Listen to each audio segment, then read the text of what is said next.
तुष्टिदं फलदं विपुलगणनुतं चन्द्रशापिनं गजमुखं वन्दे गणपतिं काहुरौरात्तदाटल रानु पेटल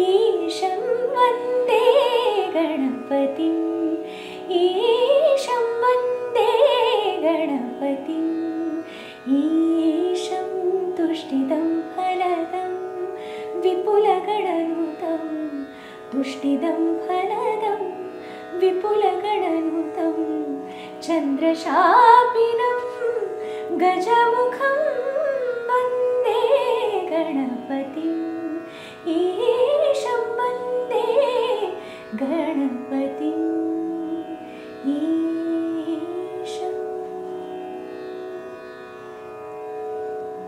याला म्हणतात खरी सुरुवात रेडिओ सिटीच्या डिजिटल दिवाळी पहाट सीझन 3 ची. नमस्कार, सुप्रभात, गुड मॉर्निंग मंडळी. रेडिओ सिटीवर मी आरजे आदिश सगळ्यांचं मनापासून स्वागत आहे रेडिओ सिटीच्या डिजिटल दिवाळी पहाट सीझन 3 मध्ये. आणि जेव्हाही आम्ही यावेळेला ठरवलं की आपल्याला सीझन 3 एकदम भव्य दिव्य करायचं आहे, एकदम छान सुरू करायचं आहे, तर सगळ्यांच्या ओठी एक जे नाव कॉमन आलं ते होतं अर्थातच आपल्या सगळ्यांची लाडकी राष्ट्रीय पुरस्कार प्राप्त गायिका सावनी रवींद्रचं. नमस्कार. सो सावनी, मला सांग की जेव्हा हे राष्ट्रीय पुरस्कार सगळे प्रकरण घडलं तेव्हा काय होती का पहिली रिएक्शन?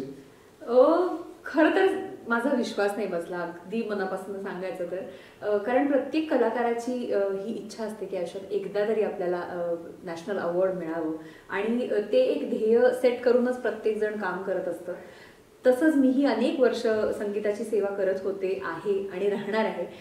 पण खूप स्वप्नवत असा हा प्रवास होता. वा वा वा. आणि मला सांग की जेव्हाही आता तू जाऊन पुरस्कार घेऊन आलीस, पण पहिली ती एक मोमेंट असते ना की झाला, आणि त्यावेळेला तू तर खूप स्पेशल फेज मध्ये होती, तेव्हा काय होती का एक्झॅक्टली भावना? माझा विश्वासच नाही बसला. मला आशिषचा, माझ्या नवऱ्याचा फोन आला. त्याला त्याच्या सिनियर डॉक्टरकडनं कळलं. त्यांनी फोन केला की अरे तुझ्या बायकोला राष्ट्रीय पुरस्कार मिळालाय. आता मी टीव्हीवर बघितलं तर तो खरं तर तो कसं त्याला माहितीच नव्हतं, त्यालाही आधी माहित नव्हतं. आणि तो अगदी मजेशीर किस्सा सांगायचा तर काही महिन्यांपूर्वी ना आमच्या घरी एक चोरी झाली छोटीशी, आणि ती काहीतरी पोलीस कंप्लेंट वगैरे करण्याच्या ह्यानी तो पोलीस स्टेशनमध्ये होता. आणि तेव्हा त्याला फोन आला की तो म्हणला हे काय चाललंय, मी ते पोलिसांसमोर, आणि असं इतकं सगळं ते चालू होतं.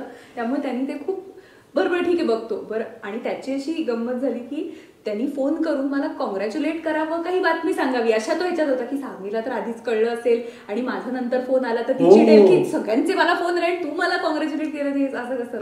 त्यामुळे त्यांनी हॅलो असं त्यांनी असं की मला माहितीये का, म्हणलं हा बोल.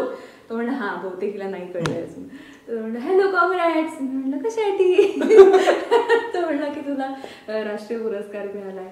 तर म्हणलं मस्करी करतोयस का तू? कारण मी इतक्या, तू म्हणलास तसं एका वेगळ्या स्पेशल फेजमध्ये होते. मी जवळजवळ प्रेग्नन्सीच्या मधल्या टप्प्यात होते, आणि ती एक वेगळीच स्टेट ऑफ माइंड असतो तो. तर तेव्हा अशी काहीतरी अनपेक्षित घटना घडल्यावर विश्वास बसत नाही काही काळ. तसंच झालं. अनेक तास पुढचे मला अनेक फोन येत होते. मी त्या सगळ्या फोनवर पण मी अशी भांबावलेलीच होते की हे काय घडतंय माझ्याबरोबर. पण नंतर अर्थातच जसा काळ पुढे गेला तसं ते डायजेस्ट झालं, आणि तो ग्रॅटिट्यूड तेव्हापासून मनात आहेच आहे. आणि आज आता मागे वळून बघताना कसं वाटतंय, कारण आई बाबांसोबत गाणं शिकणारी, त्यांच्याबरोबर परफॉर्म करणारी सावनी आज नॅशनल अवॉर्ड घेऊन आलेली आहे. सो कुठेतरी याचं दडपण येतं का गं? आहे, अर्थातच येतं. आणि खूप मोठी जबाबदारी आहे ही. कारण मी नेहमीच असं म्हणते की कुठलंही सक्सेस पर्यंत पोहोचणं ही प्रोसेस अवघड असते, किंवा त्या मानाने सोपीही असते खरं तर, की ते मिळतं सक्सेस. जेव्हा जिथे कष्ट आहेत तिथे यशही आहे. पण ते सक्सेस मिळाल्यानंतर ते टिकवून ठेवणं हे खूप जास्त अवघड आहे. त्यामुळे ते पेलणं आणि ती ताकद आता मला अजून आणायची आहे स्वतःमध्ये. आणि मी म्हटलं तसं अभिजात शास्त्रीय संगीत असेल किंवा आपलं भारतीय संगीत आहे, हे इतकं मोठं आहे आणि जगाच्या पाठीवर त्याचं नाव अजून पुढे न्यायचं असं ह्या पुरस्काराच्या रूपाने मी ठरवलेलं आहे. आणि ती सेवा संगीताची मी इथून पुढे साधना चालूच ठेवली. जसं तू म्हणलीस की यश मिळवणं खूप अवघड असतं आणि ह्याच्यामध्ये तुमच्या एकट्याचं नाही तर अनेक लोकांचं त्याच्यामध्ये कॉन्ट्रीब्युशन असतं. सो मला सांग की आई वडील तर तुझे गाणारे आहेतच, त्यांचा सपोर्ट असणारच आहे, पण तुझा नवरा, तुझ्या सासरकडची मंडळी, हे यांचं खूप वेगळं क्षेत्र आहे. सो त्यांचा सगळा कसा होता ग या सगळ्या गोष्टीला प्रतिसाद? नाही, मी म्हणजे नेहमीच मला हे अगदीच मनापासून सांगावं असं वाटतं की फॅमिली सपोर्ट शिवाय कुठलाच कलाकार काम करू शकत नाही. आणि मी खूप नशीबवान आहे, भाग्यवान आहे की जसं माझं आयुष्य लग्नाआधी होतं तसंच किंबहुना जास्ती जोमाने माझं लग्नानंतर चालू राहिलं करिअर. आणि मी नेहमी म्हणते की करिअर हे कुठल्याही मुलीचं, तिचं एकटीचं नसतं, तिच्या अख्ख्या कुटुंबाचं असतं. सो जेव्हा ते अख्ख्या कुटुंबाचं होतं तेव्हाच ती मुलगी काहीतरी काम करू शकते आयुष्यात, मुलगी स्पेशली. सो तसंच माझ्या बाबतीत घडलं की माझं करिअर हे माझं नसून आमच्या अख्ख्या कुटुंबाचं बनलं. आणि खूप मनापासनं माझे सासू सासरे असतील, आम्ही एकत्र कुटुंबात राहतो, तर हे सगळेजण मला मनापासून सपोर्ट करतात. फक्त शाब्दिक सपोर्ट नाही तर एक म्हणतो ना की ॲक्च्युली पाठीशी उभं राहणं की नाही, तू जा, तू कार्यक्रमाला जा, मी आहे, मी घर सांभाळेल. हे जे माझ्या सासूबाई आज माझ्या पाठीशी आहेत, त्यांच्यामुळेच, त्यांच्या आशीर्वादामुळे आणि सपोर्टमुळे मी हे सगळं काम करू शकते. आणि ही तर कुठे सुरुवात आहे, अजून बराच पल्ला. आणि मला असं वाटतं की तुझ्या मुलीचं याच्यामध्ये खूप कॉन्ट्रीब्युशन आहे, कारण मला आठवतंय तू 16व्या दिवशीपासून गाण्याला लगेच सुरुवात केली. मी रेकॉर्डिंगला लगेच सुरुवात केली आणि ती माझी सपोर्ट सिस्टीम आहे असं मी म्हणेन, अगदी म्हणजे पोटात असल्यापासून आणि आजच्या व्हिडिओ पर्यंत सुद्धा. सो ज्या गाण्यासाठी तुला हा पुरस्कार मिळालाय त्याच्याकडे तर जाणार आहोतच, पण त्याच्यात एक छोटासा गेम खेळूयात ज्याच्यामध्ये तुला आम्ही याला अगबाई अरेकचा, असं मला आता जस्ट नाव सुचलं तर असं नाव दिलंय, कारण तुला अगबाई अरेकचाच करायला लागणार आहे, कारण तुला 2 गोष्टींपैकी एक गोष्ट निवडायची. सो आणि पटकन सो रॅपिड फायर. लता दीदी की आशा ताई? लताशा. स्मार्ट. तुझ्याच कार्यक्रमाचं नाव घेतलंस तू. ओके, पुढे जाऊयात. रफी साहेब की किशोरदा? रफी साहेब. रफी साहेब. भावसंगीत की नाट्यसंगीत? भावसंगीत. नाट्यसंगीत अभ्यासाला, पण भावसंगीत गायला. आणि आता सगळ्यात शेवटचा आणि अतिशय क्रुशियल, आशिष की शार्वी? हा नसू शकतो, हा प्रश्नच नसू शकतो. क्या बात आहे खरंच. पण हा एक फन एलिमेंट ह्याच्यासाठी होता कारण आता आपल्याला जे गाणं पुढचं ऐकायचं ते खूप इंटेन्स आहे. सो जरा हसून खेळून छान झालं असेल तर आता एक काम करायचंय की तुम्ही आता जे काही व्यवधानं करत असाल ना ती सगळी थांबवा, कारण आता जे पुढचं गाणं येणार आहे ते खूप खास, खूप खूप स्पेशल असणार आहे, ज्याच्यासाठी सावनीला राष्ट्रीय पुरस्कार मिळालेला आहे. मायेच्या डोहाले पाजर नाही,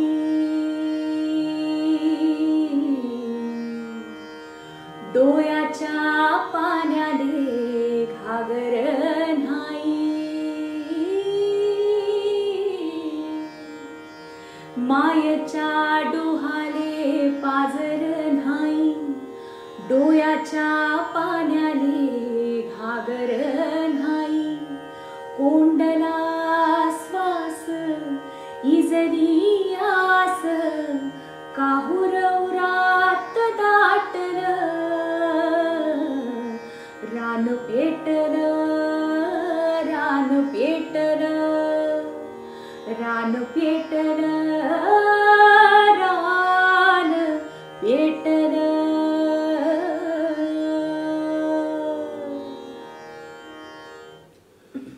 सावनी, आई मस्त आहे की तुझ्या झोनच्या अगदी बाहेरचं हे गाणं. सो या गाण्याचे अजून डिटेल्स सांग.